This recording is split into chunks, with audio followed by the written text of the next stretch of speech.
stand amazed in your presence. There is nothing you cannot do. I stand amazed in your presence.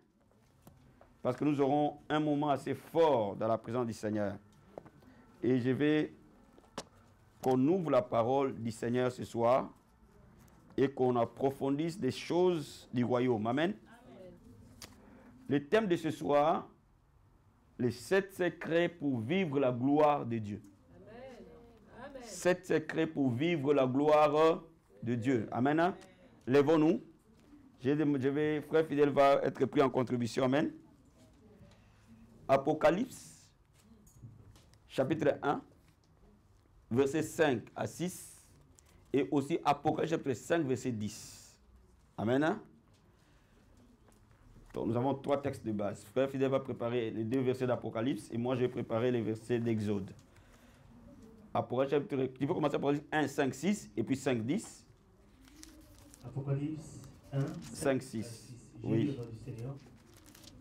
Et de la part de Jésus-Christ, les témoins fidèles, les premiers-nés des morts et les princes des rois de la terre, à celui qui nous aime, qui nous a délivrés de nos péchés par son sang, et qui a fait de nous un royaume de sacrificateurs pour Dieu, son Père. À lui soit la gloire et la puissance au siècle des siècles. Amen. Amen. Apocalypse 5, 10, s'il te plaît. Tu as fait de un royaume et des sacrificateurs pour notre Dieu, et ils régneront sur la terre. Amen. Amen. Amen. Je vais vous lire Exode chapitre 19, versets 5 à 6. J'ai lu la parole du Seigneur. Maintenant, si vous écoutez ma voix et si vous gardez mon alliance, vous m'appartiendrez entre tout le peuple, car toute la terre est à moi. Vous serez pour moi un royaume de sacrificateurs et une nation sainte. Voilà les paroles que tu diras aux enfants d'Israël. Amen. Amen. Acclamons la parole du Seigneur et nous pouvons nous asseoir. Nous sommes dans la semaine de Pâques et le monde entier est en train de célébrer un événement important. La croix. Amen. Alléluia. Amen. Nous fêtons exactement la croix. Et à la croix de Golgotha, il y a eu beaucoup d'avantages. À la croix de Golgotha, nous avons été rachetés. Amen. Cela veut dire que le prix a été payé par le sang de Jésus. Donc nous n'appartenons plus au diable, nous appartenons à Jésus. Amen. Alléluia. C'est un don gratuit de Dieu pour quiconque croit. Amen. Il appartient à Jésus. Il faut que tu sois conscient de cela. Amen. Depuis Exode, Dieu disait aux enfants d'Israël, vous m'appartiendrez, je vous séparerai de toutes les nations de la terre. Et je ferai de vous un royaume de sacrificateurs. Si vous gardez mon alliance. Amen. Amen. Et Jésus-Christ a permis que cette promesse se réalise. À la croix de Golgotha, lui-même a été le garant de l'alliance. Il a donné son propre sang parce qu'aucun homme n'était capable de respecter l'alliance.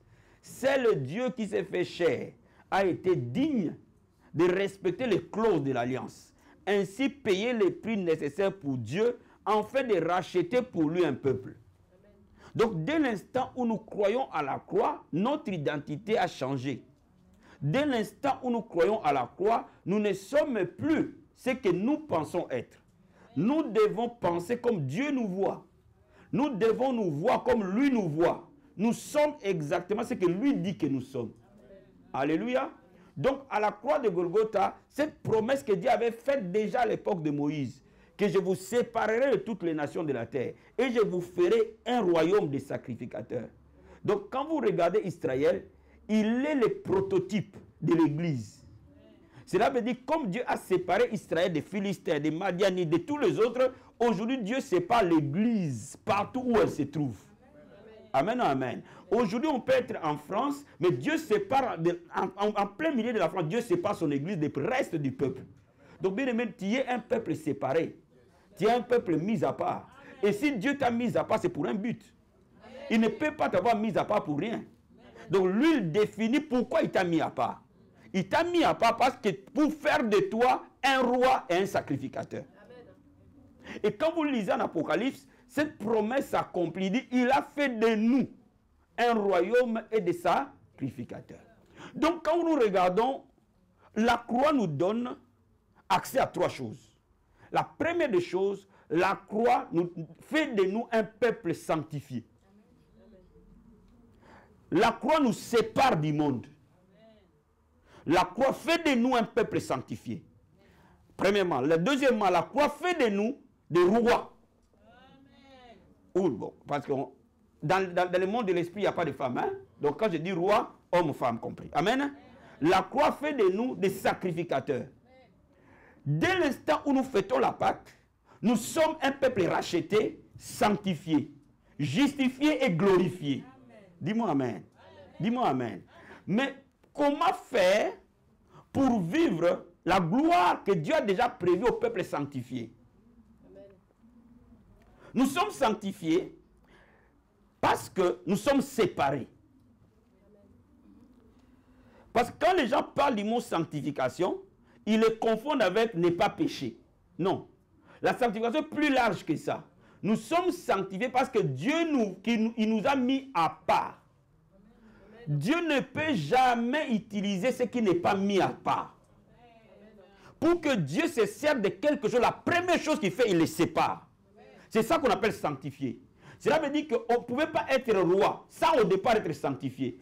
Quand Dieu a appelé Samuel pour oindre Saoul, il l'a d'abord sanctifié. Il l'a d'abord séparé. Quand il a oint David, il l'a d'abord séparé. Donc il faut d'abord que tu sois séparé pour que Dieu se serve de toi. Amen, amen. Donc, par la croix, toi et moi, nous sommes séparés. Nous pouvons être dans une même famille, mais ne pas avoir la même identité spirituelle. Nous pouvons porter un même nom biologique, mais ne pas spirituellement appartenir dans une même famille, parce que nous sommes séparés. N'oublie jamais cela. Amen. Mais quand Dieu nous sanctifie, il nous sanctifie au travers de son sang. Le sang de Christ. La Bible dit sans effusion de sang, il n'y a pas de pardon des péchés.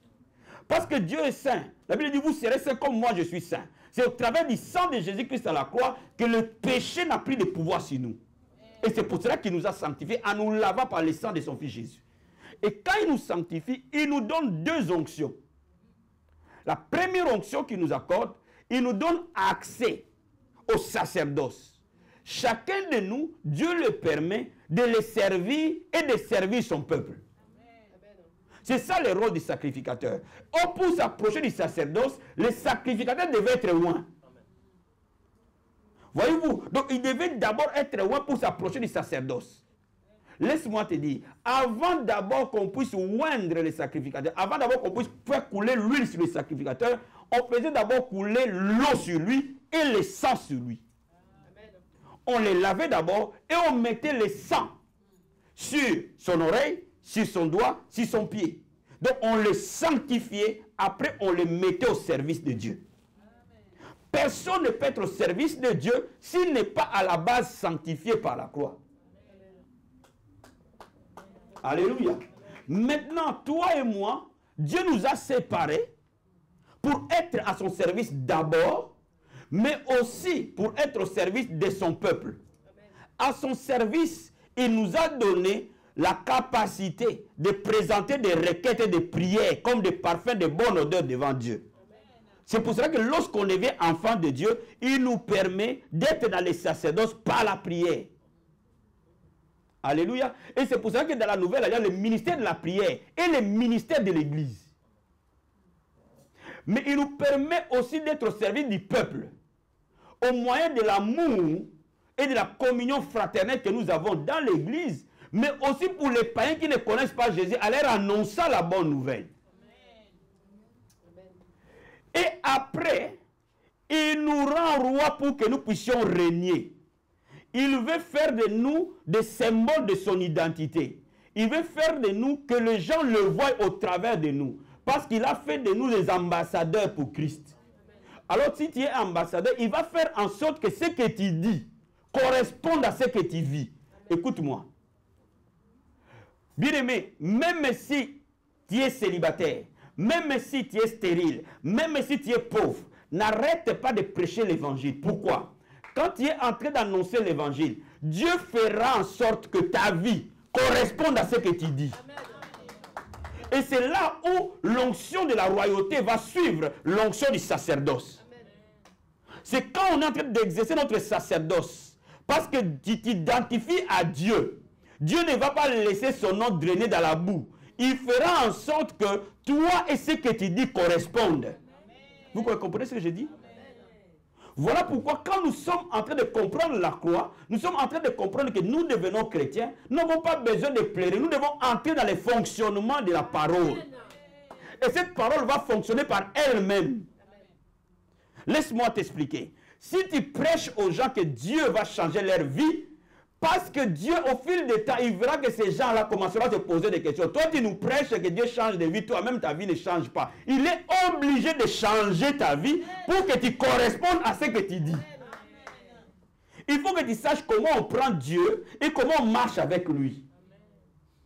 Les chrétiens qui ne parlent pas de Christ, ce sont des chrétiens qui n'exercent pas une des fonctions que Dieu attend d'eux. Et parce qu'ils ne l'exercent pas, donc ils ne bénéficient pas de l'autre avantage. Cela veut dire qu'il t'a d'abord séparé, il t'a oint pour que tu sois à son service et au service du monde, il t'a aussi oint pour que tu vives dans une domination. Mais pour que ces choses fonctionnent, il y a 7 clés que j'ai identifiées, que je vais essayer de partager avec vous.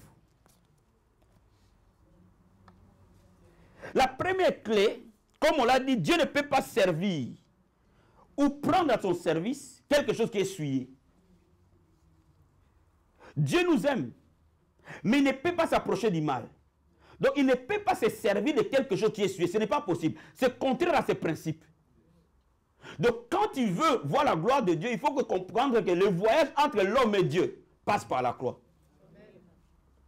Et la croix devient réalité pour nous lorsque nous revenons à une repentance sincère. Regardez, devant la tombe de Lazare, quand Jésus-Christ arrive devant la tombe, avant même d'ordonner à Lazare de sortir, cela veut dire que là, il exerce à la fois son sacerdoce et sa royauté. Amen. Il devait d'abord dire aux gens qui étaient là, ôtez la pierre. Ce n'est pas Jésus qui a ôté la pierre. C'est eux qui ont ôté la pierre pour que la puissance de la résurrection move. Donc il faut que toi et moi, nous fassions des ajustements pour que la puissance de la royauté du sacerdoce travaille. Et c'est là où parfois nous, en tant que chrétiens, nous ne comprenons pas que la marche avec Dieu, la gloire, ne commence pas à l'extérieur. La gloire, elle commence à l'intérieur.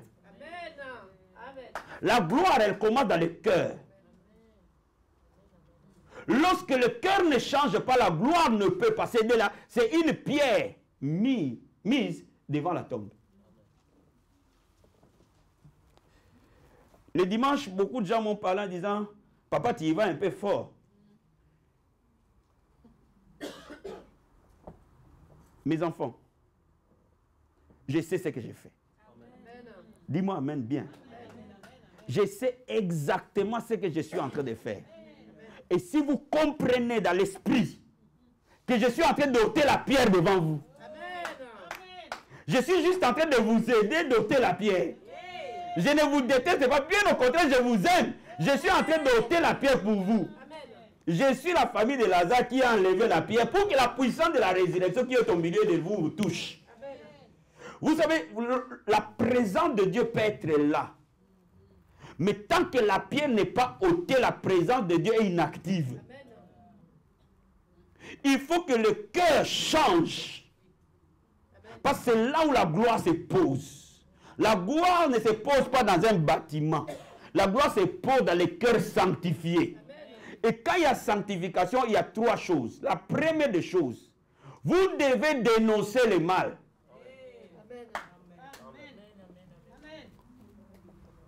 Il n'y a jamais sanctification sans que l'homme dénonce le mal.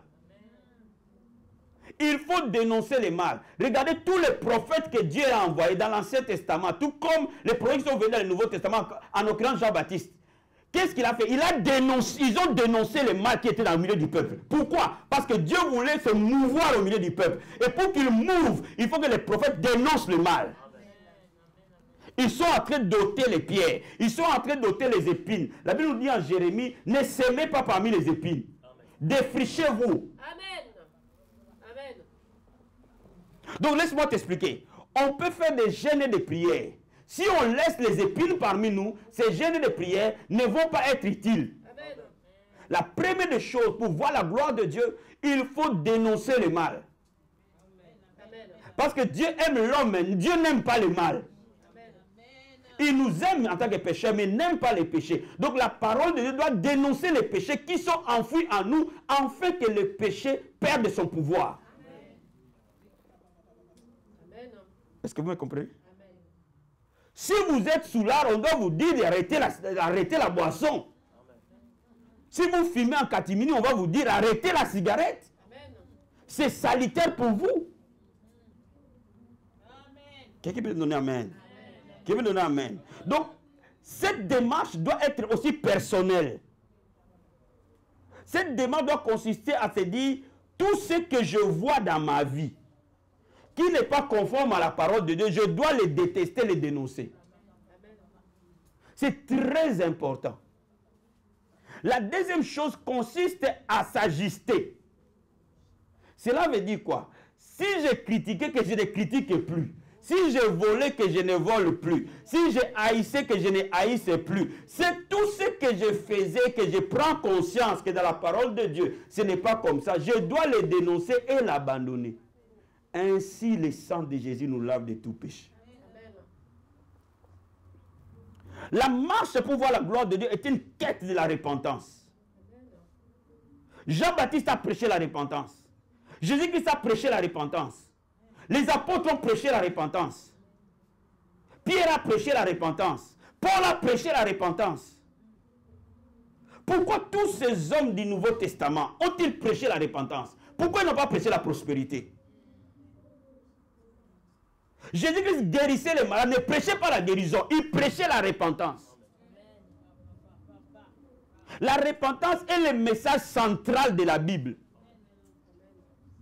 Parce que le cœur de l'homme doit revenir vers le Créateur, point à la ligne. Quand le cœur de l'homme revient vers le Créateur qui est aimant le touche. Je peux te garantir, mon frère, si ton cœur commence à revenir à Dieu, la gloire de Dieu va te localiser. Quelqu'un me saisit ce matin. Quelqu'un me saisit. La vraie repentance consiste parfois à être sévère avec soi-même. Vous savez, Jésus-Christ, il forçait le peuple juif de retourner leur cœur vers Dieu. Il était même jusqu'à là, dire, vous êtes une race de vipères. Votre père, c'est le diable. Frère, tu es en train de dire aux pharisiens, ton père est le diable. C'était pas catholique, hein? Les prophètes de Dieu n'ont jamais été catholiques. Si vous voyez un prophète de Dieu en train de cajoler les gens, il n'est pas un prophète. Parce que quand on envoie un messager de Dieu, il faut qu'il rebâtisse, il prépare le chemin. Et le chemin ne revient que quand le cœur retourne à la croix. Bien, mais je vais te dire, nous sommes une église puissante. Mais nous devons dénoncer le mal pour que la gloire de Dieu qui est au milieu de nous mouve. Dieu ne s'attaque pas à un individu, mais il s'attaque au mal. Dis-moi amen. Dis-moi amen. Dis-moi amen. Si tu vois un sorcier, dis-lui que tu es sorcier. Tu l'auras sauvé. La repentance est la base de tout, frère. N'accepte pas l'odeur du péché t'accompagner. La repentance est la clé de la puissance, de la gloire et de la manifestation. Là où il n'y a pas la vraie repentance, il n'y a pas la vraie gloire. Je vais vous dire quelque chose. Aujourd'hui, parfois, Dieu est en train de dénoncer les faux serviteurs. Vous les voyez maintenant, nous sommes dans une phase où le Seigneur est en train de mettre à nu tous ceux qui ont déçu son peuple. Amen. Parce que nous sommes dans les temps de la fin. Toi et moi, nous devons être prêts au retour du Seigneur. Qu'en commençant par les prédicateurs jusqu'à le dernier membre de son corps. Et c'est pour cela que Dieu a donné le temps pour que les hommes de Dieu se répandent. Mais non pas pour lui se repentir. Dieu commence à les divulguer, à les dévoiler. Et vous êtes en train de voir, les hommes de Dieu sont en train de dévoiler eux-mêmes un à un. Pourquoi? Parce qu'ils ont corrompu l'onction. L'onction de Dieu sans la sanctification est une onction corrompue. Cela veut dire que cette onction n'est pas une onction de Dieu, c'est une onction démoniaque. Donne-moi amen bien. Donne-moi amen bien. La Bible dit c'est par leurs fruits que vous les reconnaîtrez. Non pas par leurs paroles ni par leurs œuvres, mais par leurs fruits. Cela veut dire que si tu es un oranger, tu donnes du citron, tu n'es pas un oranger, tu es un citronnier. Si vous voyez un homme de Dieu faire tomber les gens, et il couche avec les filles de l'église, fouillez même. Ne permettez pas qu'il mette sa main sur votre tête. Il n'a rien à vous donner. On ne donne que ce qu'on a, frère. Est-ce que vous comprenez ce que je vous dis? Est-ce que vous comprenez? C'est-à-dire que l'onction dans laquelle il mouve est une onction corrompue. L'onction, c'est de l'huile. Laisse-moi vous expliquer. Il y a des gens qui ont commencé avec Dieu. Et Dieu a rempli leur vase de sa présence, de son onction. Mais cette onction, au départ, était une onction pure. Une onction sainte. Vous comprenez? Au moment où il a commencé à marcher avec Dieu, il a commencé à chercher Dieu. Mais quand Dieu l'a quitté, Dieu ne récupère pas ce qu'il t'a donné. Mais parce qu'il a quitté, il y a eu un vide. Et quand le vide est là, il y a un remplaçant. Donc le diable vient se poser sur cette onction. Et il pollue l'onction. Vous comprenez? Donc c'est la même chose qui était dans la vie de Saoul. Saoul, quand Dieu l'a quitté, un esprit méchant est venu habiter dans la vie de Saoul. Donc laisse-moi te dire, quand Dieu quitte quelqu'un à cause du péché, même s'il fait tomber toute l'église, Dieu n'est pas là. Même s'il fait des miracles, même s'il prophétise, même quel que soit ce qu'il va faire, Dieu n'est pas là.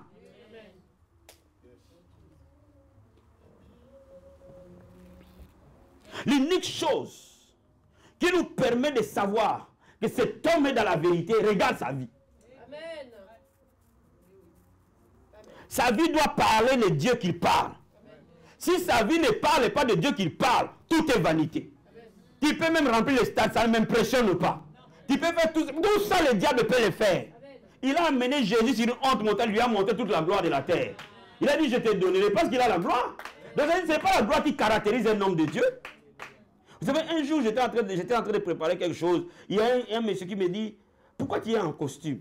Je dis, mais oui, je suis un homme de Dieu. Il dit, même les grands serviteurs viennent en chemise. Je lui pose la question, qu'est-ce que tu attends par un grand serviteur?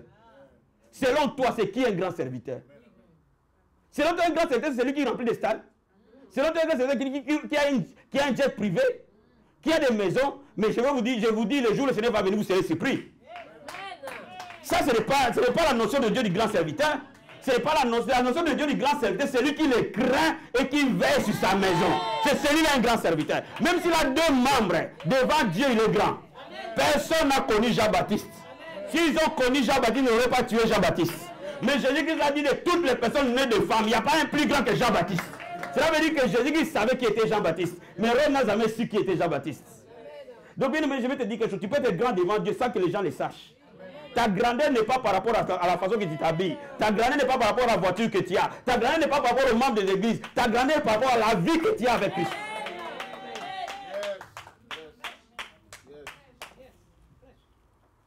Donne-moi amen bien.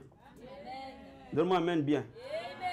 Je disais à un frère hier, quand je serai devant les tribunaux de Dieu, l'unique question qu'il me posera, as-tu été un serviteur fidèle? C'est tout. Ce n'est pas le nombre de stades que j'ai fait. Ce n'est pas le nombre de voyages que j'ai fait. Tout ça, ce n'est pas la question qui se posera. As-tu été un serviteur fidèle? Et j'ai dit, moi je veux que quand je serai devant les tribunaux, que je sois acquitté. Je dis, serviteur fidèle, tiens la couronne, vas-y. Tout le reste est vanité, frère. Expliquez que la gloire de Dieu part par le cœur, veille sur ton cœur. Ne minimise pas ta foi chrétienne. Ne sois pas un chrétien à l'église, un païen dehors. Tu es perdant. C'est toi qui perds. Parce que tu peux tromper tout le monde, mais en tout cas, ce qui est certain, tu ne peux pas tromper Dieu en tout cas. Tu peux me dire amen bien. Tu peux me tromper, tu peux tromper tout le monde comme tu veux. Tu peux me donner toutes les explications de la terre comme tu veux, mais en tout cas, une chose est certaine, Dieu, tu ne pourras jamais les tromper. Donc la gloire de Dieu commence par le cœur. Ma prière pour la vie abondante et que le Seigneur tape la poitrine et qu'il dise, as-tu vu mon église? C'est ça mon rôle. Et que le Seigneur dise, ça ce n'est pas un regroupement de gens, ça ce sont mes témoins sur la terre. j'ai fait mon boulot. Deuxième secret. Quand vous marchez dans la sanctification,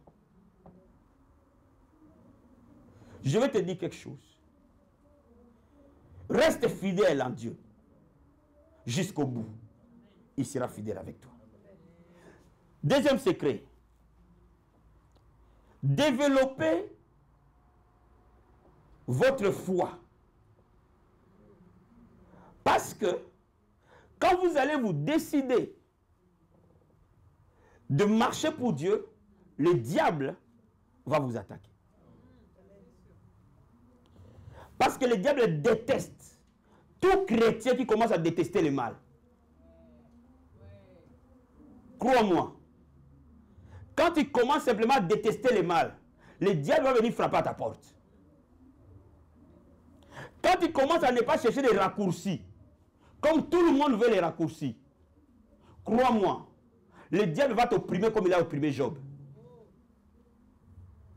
Parce que le jour où Dieu a tapé la poitrine pour Job, c'est ce jour-là que la bataille de Job a commencé.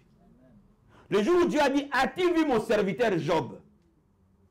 Bien, mais laisse-moi te dire, ça c'est le revers de la médaille. Cela veut dire que quand tu commences à vivre pour la gloire de Dieu, tu sais, quand tu commences à être un homme de Dieu transformé, les gens ne vont plus t'aimer. Tes collègues ne vont pas t'aimer.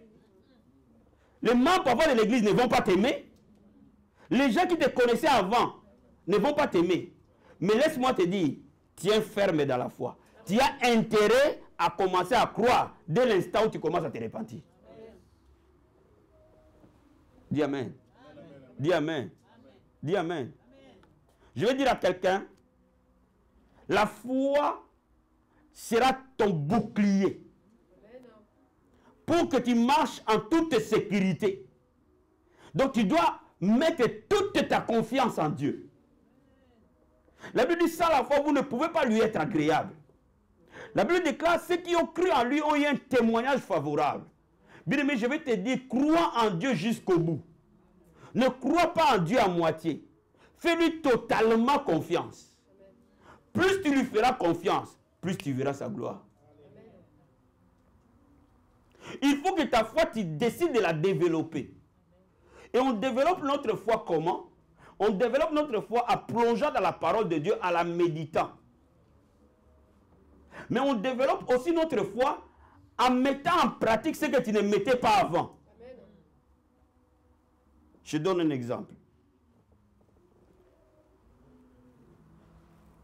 Si tu ne jeûnais pas, il y a des bénéfices de jeûne que tu ne peux pas voir.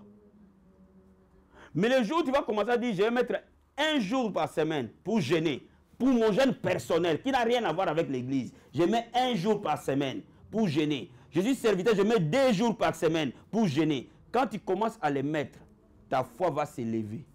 Pourquoi? Parce que tu vas commencer à vivre d'autres résultats. Comment la foi s'élève? Elle s'élève par là. La foi sans les œuvres est une foi morte. Donc cela veut dire quoi? La foi, ce sont des actions précises que l'homme pose pour accompagner sa prière. Et tant que tu ne le poses pas, tu ne peux pas.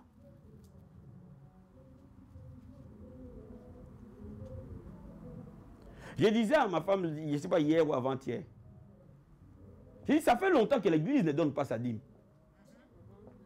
Ça fait longtemps et pourtant je vous l'ai dit plusieurs fois. Dès maintenant, là, à la fin de ce mois, vous allez enlever la dîme de l'église, il faut la donner. Il n'y a pas de débat, non, on n'a pas l'argent pour payer. J'ai dit, vous enlevez la dîme de l'église, vous devez la donner. Amen. Amen. Amen. Toutes les fois que tu fais un bon par la foi, Dieu fait un bon avec toi. Amen.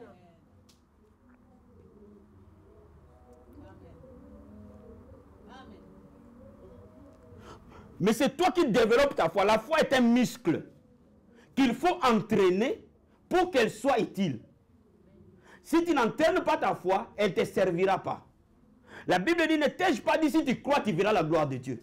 Cela veut dire qu'il faut que tu entraînes ta foi tout le temps par rapport à la lumière de la parole de Dieu. Qu'est-ce que Dieu dit que tu n'as pas encore fait, frère? Pose un acte sur la parole de Dieu.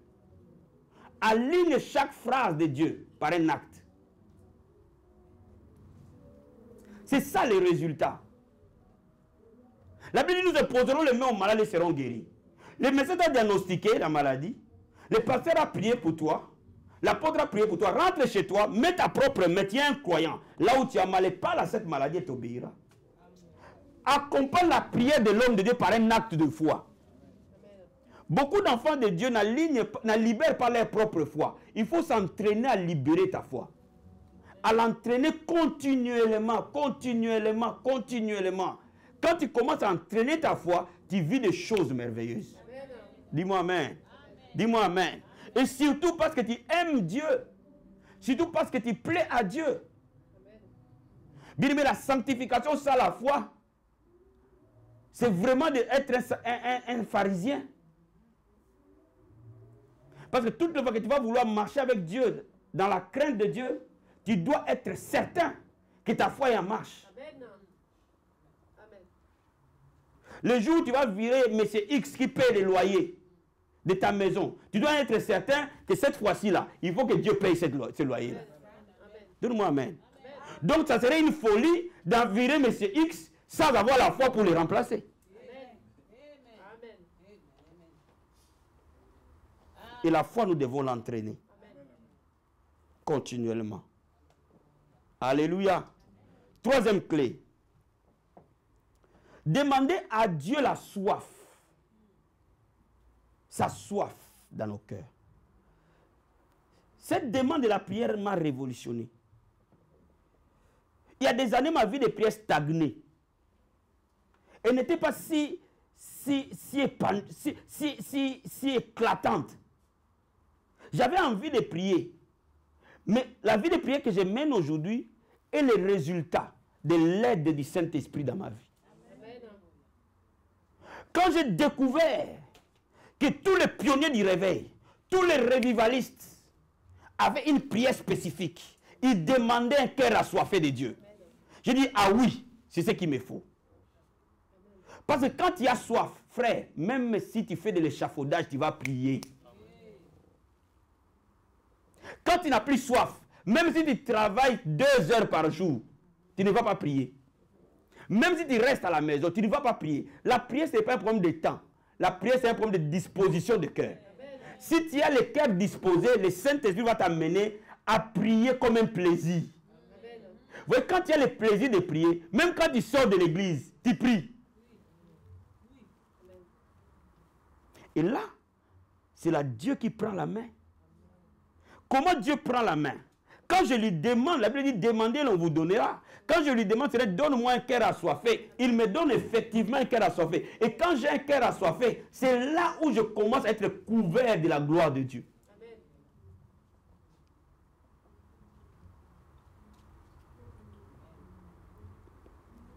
Ceux qui demandent la soif de Dieu vivent nécessairement dans sa présence. Avant de demander à Dieu, donne-moi une maison, donne-moi une voiture, donne-moi ceci, la première requête que je demande à Dieu tous les jours où je prie, c'est-à-dire que ma soif grandisse, que ma soif ne s'éteigne jamais. Donne-moi un cœur assoiffé, que je puisse t'aimer. Aide-moi à t'aimer. Bien, mais je peux m'arrêter là pendant des temps et des temps et des temps. Parce que je sais une chose. Il est parfois tentant de ne s'occuper que de ce que Dieu fait en nous, avec nous, et non de ce que Dieu fait en nous. Amen. Il est très tentant de s'occuper, c'est donne-moi un grand ministère, que j'ai beaucoup d'âmes. C'est utilise-moi, quand je touche seulement quelqu'un, il tombe même, avant même que j'arrive, il tombe déjà. C'est tentant. Amen. Mais si le cœur n'est pas proche de Dieu, cette gloire qui arrive va t'amener loin de Dieu. Amen. Amen. Il faut comprendre une chose, que tout ce que Dieu nous donne doit lui rendre gloire. Et s'il nous le donne, c'est pour lui, pas pour nous. Amen. Donc les grâces que Dieu nous a données doivent nous ramener plus proche de la croix. Et non nous éloigner de la croix. Or, l'homme qui n'est pas assoiffé, la gloire l'éloigne de Dieu. Amen. Et c'est pour ça que vous allez voir, si donne-moi un enfant, la personne a un enfant, il vient pour l'église. Je vois, donne-moi un mari. Les jours où simplement il a un fiancé, elle ne vient plus. Parce que le problème c'est quoi? La bénédiction a pris trop de place dans son cœur. Donc Dieu n'a plus de place. Donc quand Dieu n'a plus de place dans ta vie, bien-aimé, même pour vous lever pour venir à l'église, ça devient un problème. Nous servons Dieu, quels que soient des vents et marées. Non pas parce que nous sommes des corps de pierre ou de fer, mais parce que nous avons le cœur assoiffé. Et c'est là, cette soif nous amène tout le temps à chercher la face de Dieu. Et ça devient un plaisir et non un corvée. Lorsque tu n'as plus soif, tu sèches. Il faut que tu comprennes qu'il n'y a aucun révivaliste sans qu'il soit à la base assoiffé. Et quand tu es de plus en plus assoiffé, tu vas contaminer ton environnement.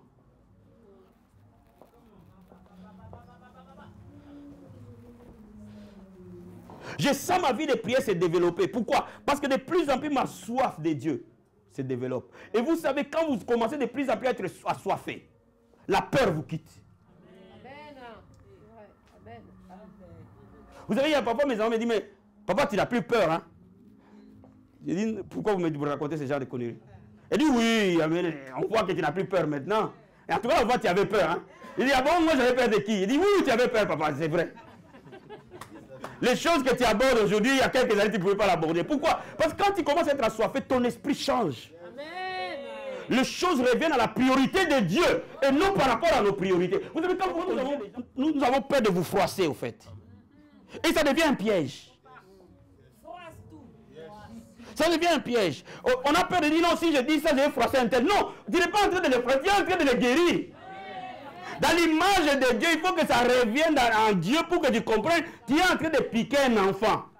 Quand on amène un enfant, je dis chez nous, quand on amenait un enfant à l'hôpital, on avait une orange d'un côté et la seringue de l'autre côté. Donc quand tu piquais quand tu lui montrais l'orange, après tu piquais comme ça. Donc tu as intérêt de le piquer pour qu'il soit guéri.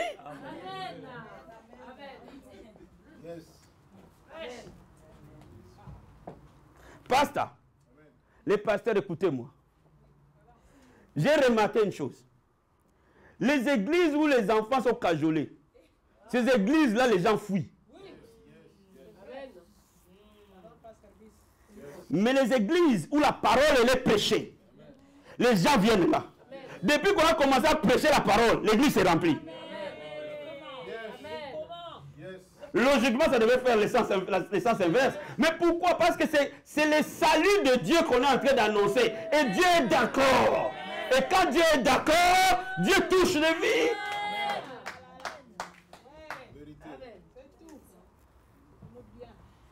Mais pour que tu le fasses, toi-même tu dois être assoiffé. Parce que tu sais une chose, si tu n'as pas l'onction de Dieu, les jours, quand je me suis attaqué au bété la dernière fois, si tu n'as pas l'onction de Dieu, tous les bétés vont s'énerver.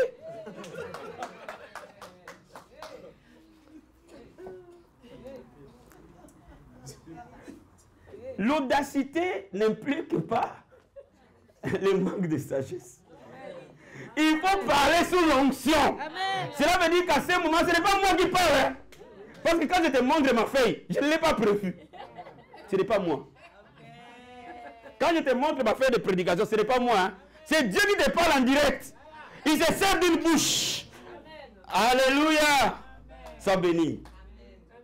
Quatrième secret. Servir Dieu dans son église locale. Hébreux 10, 24 à 26, s'il te plaît. Allons-y. Hébreux 10, 24. C'est quelqu'un béni ce soir? Hébreux 10, 24 à 26. À 25, s'il te plaît. Frère fidèle, vas-y rapidement. Il faut que je termine le message. Amen. J'en ai 10 minutes. 10, 24 à 25. La Bible dit, veillons les uns sur les autres pour nous exciter à l'amour et aux bonnes œuvres. N'abandonnons pas nos assemblées comme c'est la coutume de quelques-uns, mais exhortons-nous réciproquement, et cela d'autant plus que vous voyez s'approcher les jours. Amen. Amen. Comme le jour du Seigneur s'approche, je vais te dire quelque chose. Frère, sœur, sois prêt à chaque moment. Amen. Ce n'est plus le moment où de dire j'arrangerai ma vie plus tard. Parce que le Seigneur peut arriver même aujourd'hui. Parce que tous les signaux lui donnent accès. tous les signaux de la Bible sont déjà accomplis. Donc le Seigneur peut atterrir à n'importe quel moment. Plus que nous nous approchons du temps de la fin, c'est là où l'église est vitale. Afin de nous épauler les uns les autres, Dieu a établi l'église pour nous mettre en sécurité.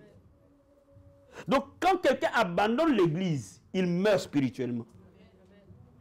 Et c'est pour ça qu'il faut servir Dieu dans l'église locale. Il faut être utile pour Dieu. Plus tu es utile pour Dieu, plus tu sers Dieu, quel que soit le rôle que tu joues, plus la gloire de Dieu sur toi. J'ai remarqué une chose. Il m'est arrivé parfois des jours où si je n'étais pas pasteur, franchement, ces jours-là, je n'allais pas venir à l'église. J'ai tellement un coup de blues que même me lever, c'est ma fonction qui me lève de mon lit. Je dis bon, ok, on va y aller. Je vais faire mon job. C'est-à-dire que même quand je viens là, je suis à l'envers. Mais je dois faire toujours genre. Mais je vous dis ce qui est vrai. Tu crois que tous ceux qui prêchent, ceux qui chantent, ils sont heureux quand ils sont en train de chanter, servir Dieu? Et qu'est-ce que...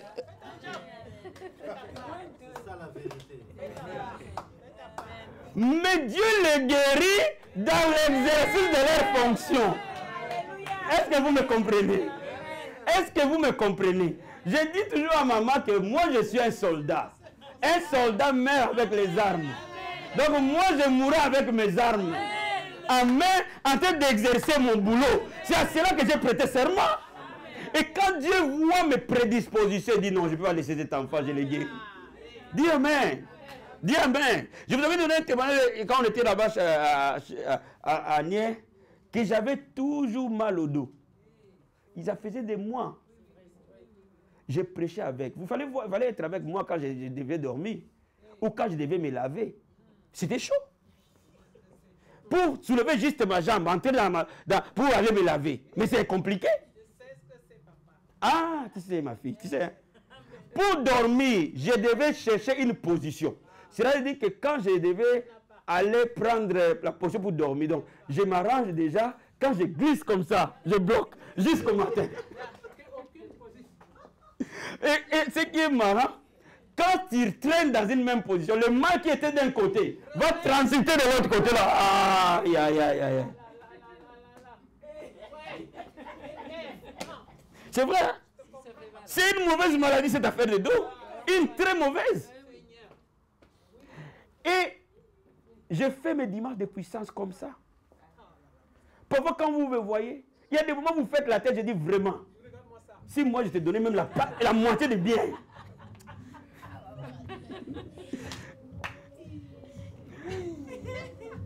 C'est un challenge.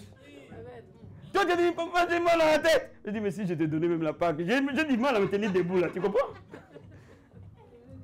Mais tu es papa, tu ne peux pas pleurer parce que si tu ne peux pas commencer à pleurer, ça pose un problème. Est-ce que vous comprenez?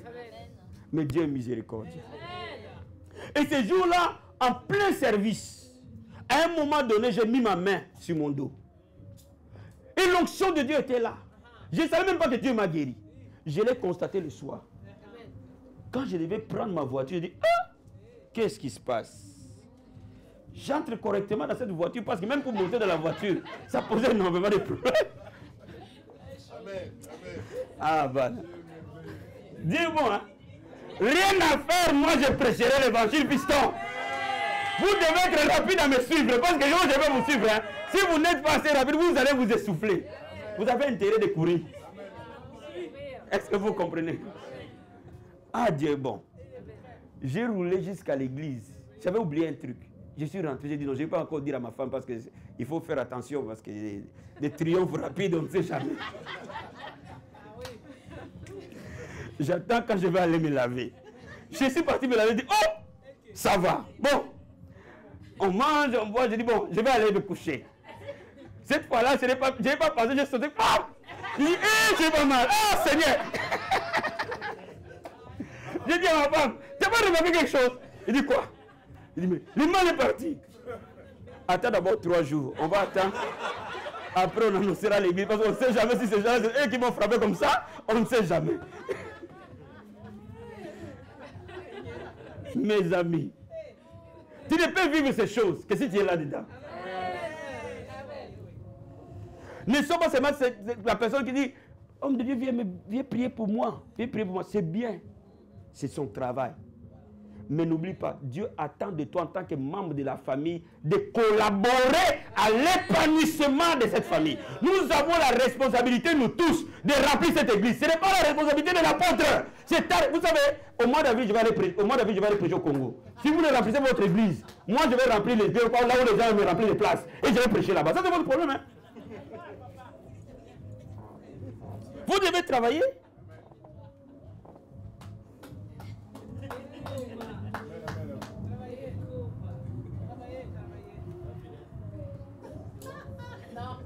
On est clair? On est d'accord? Je vous dis ce qui est vrai. À Kinshasa, les gens ne me connaissent pas, mais j'entends des coups de fil dans tous les sens. Ils attendent que ça. Donc si vous ne connaissez pas ma valeur, les autres en connaissent. Donc je vais aller, je vais les imposer les mains, ils seront bénis. Et après je reviens ici. Et je vais vous trouver là. Je veux que quand je reviens là, vous avez déjà travaillé. Dis-moi amen bien. Dis-moi amen bien. Aussi tu es d'accord avec moi, clame le Seigneur s'il te plaît.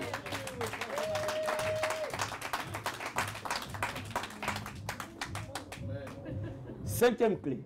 Quatrième clé. Cinquième clé.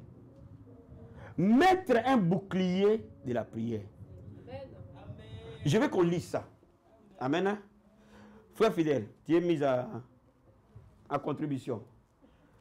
Cherche-moi Philémon Philémon verset 22. Philémon 22. Et moi j'ai cherché Philippiens chapitre 1 verset 19. Philémon 22. Vous permettez que je prenne au moins 10 minutes? Hein? Amen. Amen. Philémon 22. Il n'y a qu'un seul chapitre. J'ai lu au nom du Seigneur. Amen. En même temps, prépare-moi un logement, car j'espère vous être rendu grâce à vos prières. Amen. Amen. Ça, c'est l'apôtre Paul qui parle à Philémon. Prépare-moi un logement. Pourquoi? Car j'espère vous être rendu grâce à vos prières. Paul parle de quelque chose d'important. Qui a compris? C'est-à-dire que Paul s'appuyait sur l'intercession de son équipe. Il dit, je vais vous être rendu, non pas à cause de mes prières, moi, Paul, mais à cause de vos prières. Donc, Philémon était un des partenaires de prière de son leader spirituel, l'apôtre Paul. En d'autres termes, Philémon faisait partie de l'intercession secrète de l'apôtre Paul. Pour que Paul lui dise, moi, on va me libérer bientôt, trouve-moi un logement, parce que vous avez pris. Dis-moi amen. Écoute-moi bien, une révélation va sortir. Philippiens chapitre 1, verset 19. On y go. Celui qui a trouvé, il va vite. Frère fidèle, tu es le plus rapide dans la recherche des versets. La Bible dit, car je sais que cela tournera à mon salut grâce à vos prières et à l'insistance de l'Esprit de Jésus-Christ. Amen. Amen. Tout tournera à ma faveur grâce à vos prières. Bien aimé, je vais te donner un secret. Dans la vie chrétienne, il faut que tu aies des gens qui prient pour toi. C'est indispensable. Vie abondante. Si vous ne priez pas pour moi, le diable aura de l'avantage. Nous avons le devoir, vous, en tant qu'enfant que je conduis, de prier pour moi pour que je faille point. Amen. Vous savez, beaucoup d'hommes de Dieu ont commencé avec Dieu. Mais là où ils sont allés, ils n'ont pas eu de bouclier de la prière. Ils n'ont pas eu des gens qui ont veillé sur eux d'abord dans la prière. Amen. Vous devez veiller sur vos leaders dans la prière. Si vous ne veillez pas sur vos leaders dans la prière, laisse-moi te dire, les contre-pieds. C'est le principe du royaume. Jacques, on n'a pas prié pour lui. Hérode l'a décapité. L'apôtre. Pierre, on a prié pour lui. Hérode n'a pas pu le décapiter. Pourquoi? Parce que c'est un principe de bouclier de la prière. Il faut avoir des gens autour de soi qui prient et qui veillent. Amen.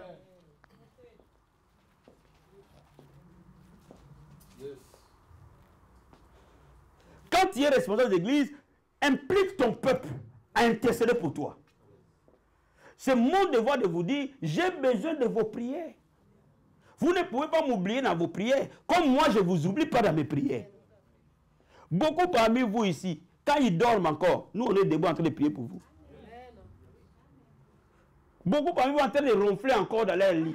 Ils ne s'imaginent même pas avant que la journée va se lever. Déjà ton nom est devant Dieu. Frère, c'est un bonheur. Dis-moi amen bien. Mais laisse-moi te dire, il va arriver un temps où nous allons grandir, où l'apôtre ne peut pas avoir le nom de tout le monde dans sa tête. Ça deviendra la responsabilité de chaque responsable de groupe de prier pour son groupe.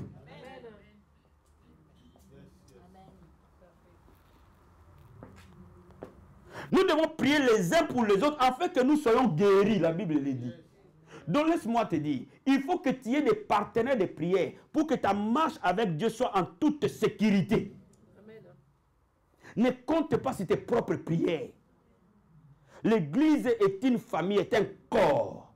Donc le bras a besoin de la jambe a besoin de la bouche a besoin des yeux. Tout le monde a besoin de tout le monde. Pourquoi il n'y a plus la gloire de Dieu dans l'église? Parce que l'église maintenant est un lieu de méfiance. Hein? Je vais dire ça à Sœur Intel. Sœur Intel, dès qu'elle apprend le problème de Sœur Intel, prends son téléphone. Dans l'équipe d'intercession, tu n'étais pas là. L'apôtre a dit, ah, la sœur ne dort pas. Hein? Les démons le frappent.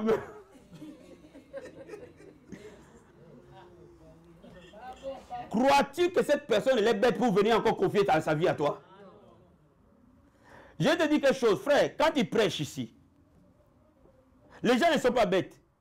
Quand ils parlent de leur vie, ils réalisent que tu es en train de parler d'eux. Prêche l'évangile sans viser quelqu'un. Prêche la vérité, c'est tout. Mais si tu vises une personne, la manière que tu vas le faire, même moi qui suis assis là, je dis, le petit était déchiré, qui lui a fait encore du mal?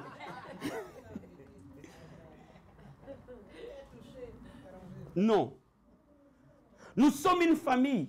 Nous devons nous appuyer les uns sur les autres. Et c'est ça la force de l'église. Une église qui ne s'appuie pas comme ça, c'est une église qui n'ira pas loin. Donc quand tu es ici, là, trouve-toi déjà un bon partenaire de prière dès ce soir. Moi, je suis en train de recruter au moins 10 personnes. De bien, hein, qui prient. Hein. Donc je vais te voir en privé. Et tu prieras pour moi en privé aussi. Tu me conseilleras en privé. Si Dieu te parle pour moi, viens me voir en privé, papa. Regarde ce que Dieu m'a dit. Dis-moi amen. Dis-moi amen. Est-ce qu'on peut penser à en arriver là, frère? Est-ce qu'on peut penser à en arriver là, ma soeur? Est-ce qu'on peut croire à ça? Est-ce que c'est possible que ces gens d'église existent encore dans ce monde? Ah, j'ai des choses à vous révéler. Vous savez, David, à chaque étape de sa vie, il avait son prophète personnel. Au départ, c'était Samuel. Après, était arrivé Nathan. Amen. Il y a eu des prophètes qui ont accompagné la vie et les règnes de David, qui pouvaient lui parler de la part du Seigneur. Et il écoutait ces prophètes. Mais il y avait un lien fort entre eux. Parce que ce sont des prophètes qui aimaient David. Et David les aimait. Donc on ne peut pas exercer le ministère avec efficacité si vous n'aimez pas la personne à la base. Tu ne peux pas être mon conseiller sans m'aimer. Si tu ne m'aimes pas, moi je suis un homme de l'esprit, je saurais que tu ne m'aimes pas, je t'écarte. Il faut marcher avec les gens qui t'aiment et qui sont tes inconditionnels. Il ne faut jamais dans ton équipe avoir des opposants. Dans la vie, l'opposition est loin. Vous qui allait toucher Jésus là où Pierre était? Oh, lisez la Bible. Parce que Pierre était l'inconditionnel de Jésus. Dis l'image de Jésus, tu peux avoir devant Pierre. Mais qu'est-ce qui se passe aujourd'hui? Même les anciens de l'église, qui doivent être conditionnés de l'apôtre. Et même, moi je ne comprends pas ces mecs. Hein. Bon, si toi, ancien d'église, tu commences déjà à faire des commérages sur ton leader, et qu'est-ce que les enfants vont faire? C'est pour ça que l'église de Dieu ne va pas loin. Dis-moi amen. Dis-moi amen. Dis-moi amen. Que Dieu te révèle les gens qui vont être ton partenaire de prière. Que Dieu te fasse grâce, qui te montre des gens qui te portent dans leur cœur, en fait que toi aussi tu sois un partenaire de prière. Mais j'ai une bonne nouvelle à t'annoncer. Moi-même, je suis ton partenaire de prière déjà. Donc quand tu dors là, j'ai pris pour toi ces Chimel. Les gens vont être étonnés. Ah, Chimel a fait une heure de prière. Comment sa vie avance? Mais sa vie avance parce que les gens prient pour lui. Donne-moi un amen bien. Donc je peux vous citer vous tous. Je présente, maman elle est là. On présente à Dieu vos noms dans la prière pendant que vous ronflez chez vous. Même cette nuit, pendant que vous êtes en train de manger votre semoule, en train de regarder la télé, en train de regarder France 24, nous sommes en train de prier vous. Parce que c'est ça l'église. Alléluia. Est-ce qu'on peut acclamer le Seigneur? Sixième clé. Grandir dans la connaissance. Grandir dans la connaissance. C'est très important. Frère fidèle, en contribution, Proverbe chapitre 4. Lis-moi, je vais te donner 2 versets, après tu vas me les lire parce que je vais les résumer en 5 minutes, les 2 points. Proverbe 4, 5, 6. Proverbe chapitre 4, verset 5 et 6. Et Proverbe chapitre 13, verset 20. 4, 5, 6. Bible dit, il m'instruisait alors, il me disait, que ton cœur retienne mes paroles, observe mes préceptes, et tu vivras. À quelle sagesse, à quelle intelligence, n'oublie pas les paroles de ma bouche, et ne t'en détourne pas. Ne l'abandonne pas, et elle te gardera. Aime-la, et elle te protégera. Amen. Verset 7, voilà pourquoi verset 7 aussi. Voici le commencement de la sagesse, acquiert la sagesse, et avec tout ce que tu possèdes, acquiert l'intelligence. Amen. Acquiert la sagesse. Avec tout ce que tu possèdes, acquiert l'intelligence. Amen. Avec tout ce que tu possèdes, avec la plus grande énergie, acquiert l'intelligence.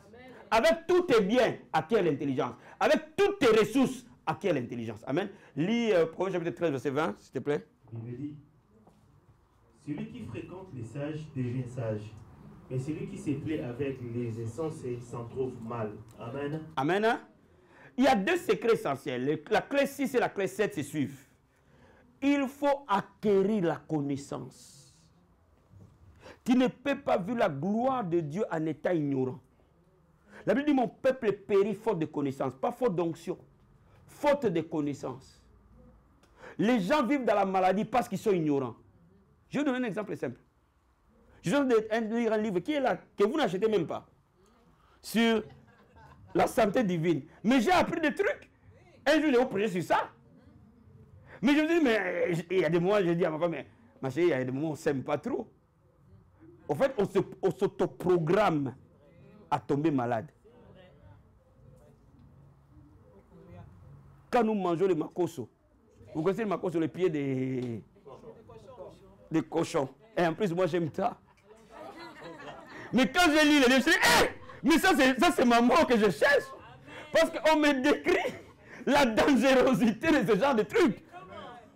Mais pourquoi j'aimais ça? Ce n'est pas le goût, c'est parce que j'étais ignorant. C'est l'ignorance qui me pousse à aimer certaines choses. Là où tu n'as pas l'information, tu es à terre, frère. L'information, c'est la clé de toute chose. Investis dans les livres. Investis. Investis du temps à étudier la parole. Investis du temps à étudier les livres chrétiens. Il y a beaucoup d'auteurs chrétiens aujourd'hui qui nous aident dans tous les domaines à grandir. Mais ne sois pas simplement un chrétien qui s'assoit à l'église, mais qui ne médite pas, qui n'étudie pas. Il faut que tu étudies. La Bible dit, avec tout ce que tu as, acquiert l'intelligence. Mais si tu peux aller faire une formation, va faire la formation, frère.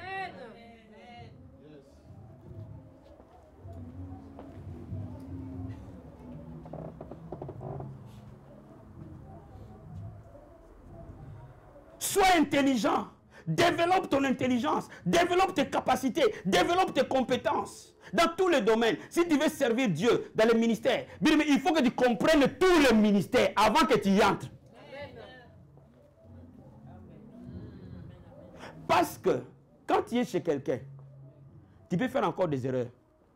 Mais le jour où tu seras chez toi, toute erreur devient mortelle.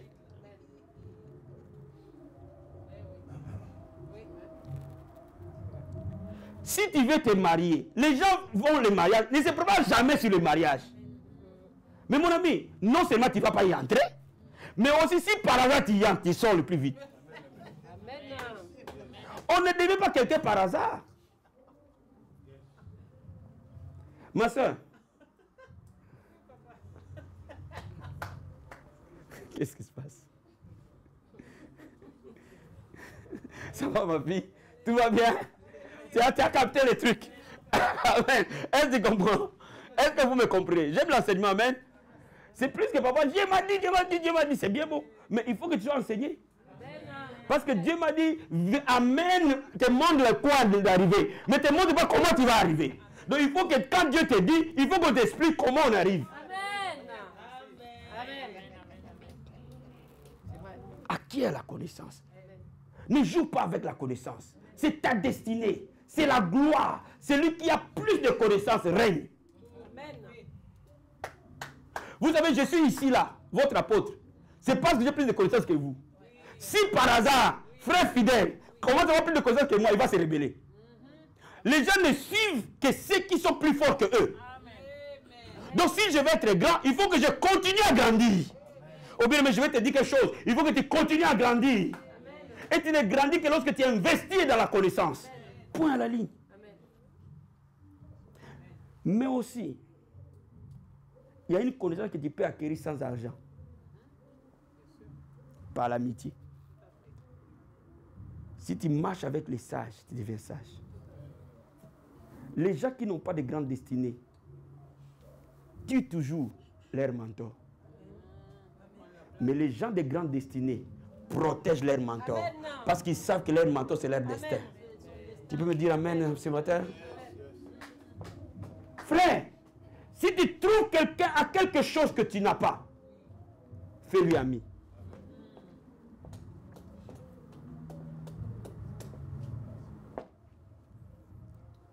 C'est les chemins les plus courts d'accéder à la grâce. La sœur Intel s'est mariée. Moi, cela veut dire qu'en elle, cette grâce, elle fonctionne. Est-ce que vous comprenez ce que je vous explique? Est-ce que vous comprenez ce que je vous explique? Elle a un truc que moi, je n'ai pas. Qu'est-ce que j'ai fait? Je deviens ami avec. Par la connexion, par l'affection, la grâce coule chez moi. Ah, Bana. Comprenez ces choses? Vous comprenez ce que je vous explique? Mais les sorciers, qu'est-ce qu'ils font? Regardez les sorciers. Ils tuent toute personne qui est censée tirer les autres. C'est celui-là que les sorciers vont tuer.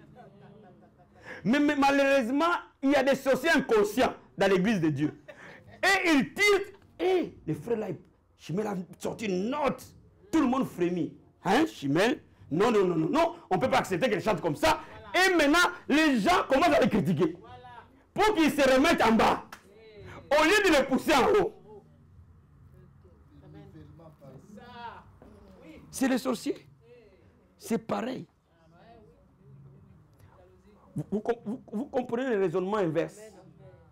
Bien-aimé, laisse-moi t'expliquer. Quand tu découvres une grâce, approche-toi de cette grâce. Fais-toi petit, approche-toi de là. Et automatiquement, rien que par un mot, tu vas aller loin. Rien que le fait de passer du temps avec.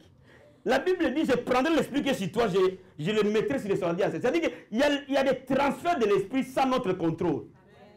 Ça veut dire que quand quelqu'un a une onction, a une grâce, le fait de l'approcher simplement, dès que son cœur s'ouvre, l'esprit move. Amen. Amen. Ah, tu vois, ça coule tout seul. Ça coule tout seul. Ça coule tout seul.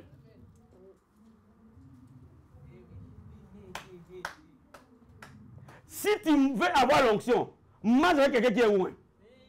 Si tu veux marcher dans la crainte de Dieu, ne marche pas avec un impudique. Tu vas devenir impudique. Même si tu dis, oh, moi je suis TTS, mon ami, si tu marches avec un impudique, tu deviendras impudique, qu'on le veuille ou pas. Si tu marches avec un fumeur, j'ai vu des chrétiens, moi je ne bois pas.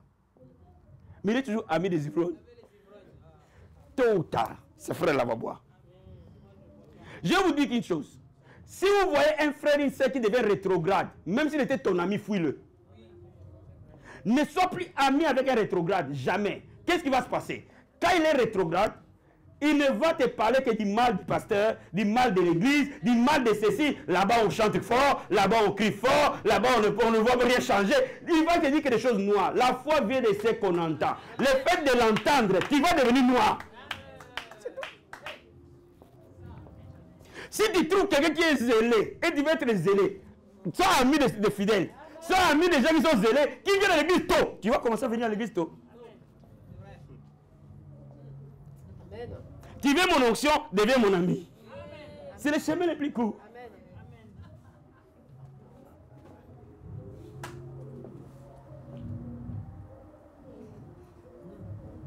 On peut s'arrêter là pour aujourd'hui. La dose a été bonne. Est-ce qu'on peut acclamer le Seigneur? Quelqu'un est béni ce soir? Quelqu'un est béni ce soir? Alors si tu as été béni, je veux que nous levions nos mains vers